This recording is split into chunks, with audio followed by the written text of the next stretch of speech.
এটা কি বলতো? এটা হচ্ছে জবা। হাইবিস্কাস অথবা জবা। হাইবিস্কাস অথবা জবা। এটা কি বলতো? এটা হচ্ছে সূর্যমুখী। সানফ্লাওয়ার অর্থ সূর্যমুখী। সানফ্লাওয়ার অর্থ সূর্যমুখী। এটা কি বলতো? এটা হচ্ছে পদ্ম। লোটাস। লোটাস অর্থ পদ্ম।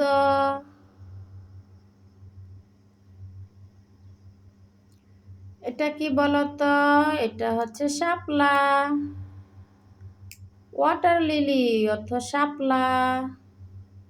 ওয়াটার লিলি অর্থ শাপলা। এটা কি বলতো? এটা হচ্ছে রজনীগন্ধা। টিউবারোজ অর্থ রজনীগন্ধা। টিউবারোজ অর্থ রজনীগন্ধা।